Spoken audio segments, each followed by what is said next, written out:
Welcome back to SpaceX Daily, episode 24. It's July 6th, 2026, and I'm Patrick in Vancouver. From Starbase to orbit, here's your SpaceX rundown. Falcon 9's Starlink flight doubles as a chip test platform, probing semiconductor behavior under launch loads. The mission flew semiconductor test hardware alongside the Starlink satellites to gather data on chip performance during ascent. This approach uses the booster's existing flight profile to expose components to vibration, thermal cycling, and acceleration without dedicated test vehicles. Reports tie the test campaign to preparations for broader index inclusion. Listeners should watch for post-flight recovery analysis that could validate or adjust the test bed approach.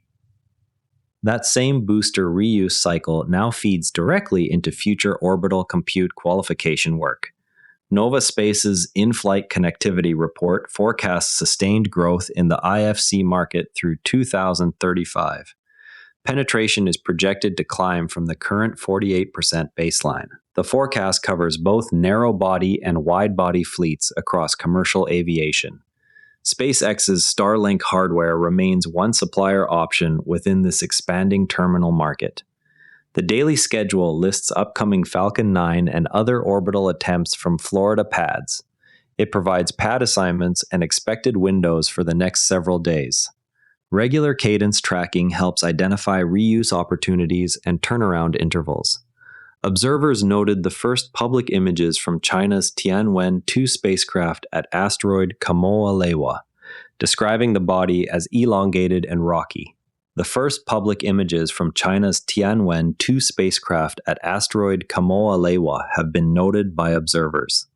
The body is described as elongated and rocky in those images. This marks an early milestone for the mission. Further analysis of the asteroid's characteristics is expected. The spacecraft's approach provides new data on near-Earth objects. The images contribute to international understanding of such bodies. Source details appear in community discussions tied to recent orbital imagery releases. Commenters tracked Airbus's selection for the Aeolus 2 wind monitoring satellite and its instrument requirements.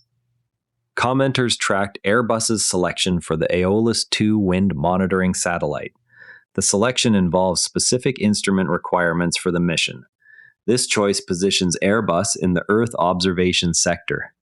The satellite aims to continue wind data collection. Requirements include advanced sensing capabilities. Analysts are reviewing the implications for future contracts. Coverage of the selection draws from industry tracking threads. Separate posts highlighted Hongqing Technology's $191 million funding round for satellite manufacturing. The round supports satellite manufacturing efforts. This funding comes at a time of growing interest in commercial space. The company can expand its production capacity with the capital. Investors are backing the satellite sector growth. The amount reflects confidence in the business model. Details on the round surfaced in dedicated funding announcement threads. Analysts discussed how the Center for Space Futures agreement with Nova Space could produce a public dashboard tracking national space capabilities. The agreement involves collaboration between the two organizations. Such a dashboard would monitor developments in various countries' space programs.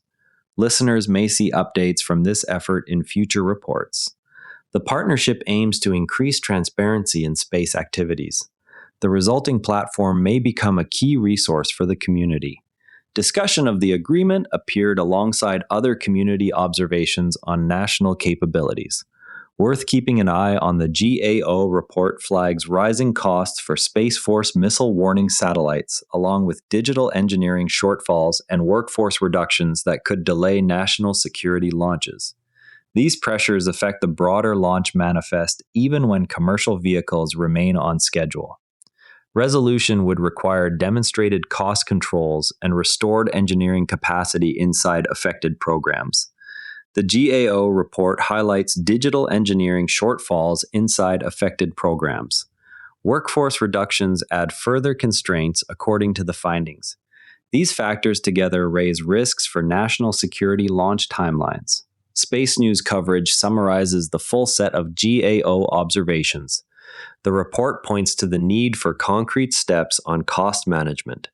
On the AI front, no new source developments on the SpaceX XAI compute integration appeared in today's coverage, though the live threads around orbital test hardware and Starlink terminal scaling remain the ones to track.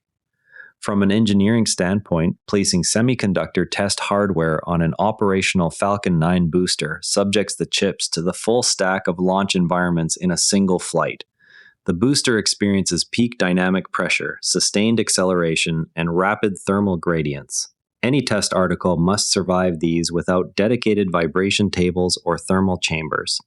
This approach collapses the cost of environmental qualification from a standalone campaign down to marginal mass and integration effort on an already scheduled mission.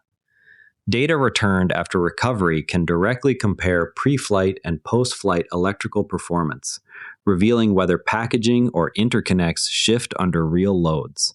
If yields remain high, the same method scales to future orbital compute payloads that must tolerate repeated launch and re-entry cycles without redesign. And a quick market note, SPCX is at $162, up 0.6%. Before we go, the next Florida pad assignments should clarify how quickly the same booster can return to flight after the chip test data drop.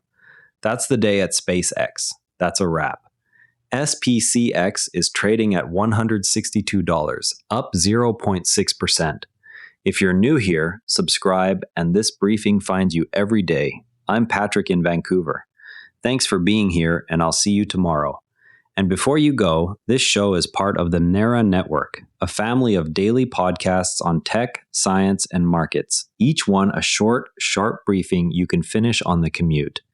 If today earned its place in your feed, here's your next listen, Planetarian Daily, daily breakthroughs in science, health, and longevity. Find every show free at neranetwork.com.